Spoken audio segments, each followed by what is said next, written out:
اعمال کی کتاب چھٹا باب۔ ان دنوں میں جب شاگرد بہت ہوتے جاتے تھے تو یونانی مائل یہودی عبرانیوں کی شکایت کرنے لگے، اس لیے کہ روزانہ خبر گیری میں ان کی بیواؤں کے بارے میں غفلت ہوتی تھی۔ اور ان 12 نے شاگردوں کی جماعت کو اپنے پاس بلا کر کہا،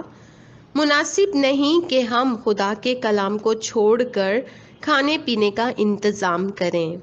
بس اے بھائیو، اپنے میں سے 7 نیک نام شخصوں کو چن لو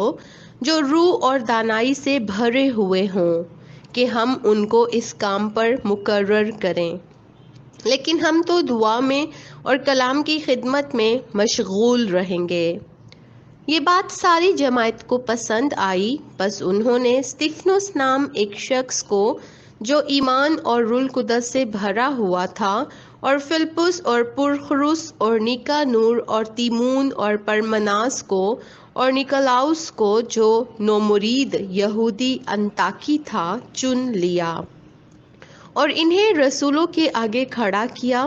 انہوں نے دعا کر کے ان پر ہاتھ رکھے اور خدا کا کلام پھیلتا رہا، اور یروشلم میں شاگردوں کا شمار بہت ہی بڑھتا گیا، اور کاہنوں کی بڑی گروہ اس دین کے تحت میں ہو گئی۔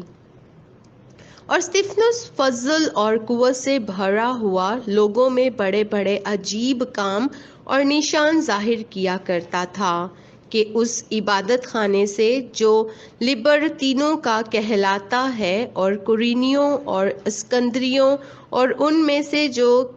کلکیا اور آسیا کے تھے، بعض لوگ اٹھ کر استفانوس سے بحث کرنے لگے، مگر وہ اس دانائی اور روح کا جس سے وہ کلام کرتا تھا مقابلہ نہ کر سکے۔ اس پر انہوں نے بعض آدمیوں کو سکھا کر کہلوا دیا کہ ہم نے اس کو موسیٰ اور خدا کے برخلاف کفر کی باتیں کرتے سنا۔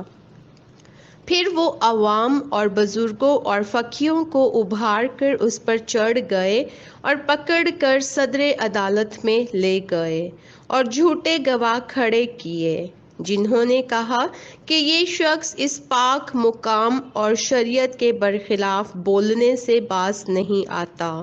کیونکہ ہم نے اسے یہ کہتے سنا ہے کہ وہی یسوع ناصری اس مقام کو برباد کر دے گا اور ان رسموں کو بدل ڈالے گا جو موسیٰ نے ہمیں سونپی ہیں۔ اور ان سب نے جو عدالت میں بیٹھے تھے اس پر غور سے نظر کی تو دیکھا کہ اس کا چہرہ فرشتے کا سا ہے۔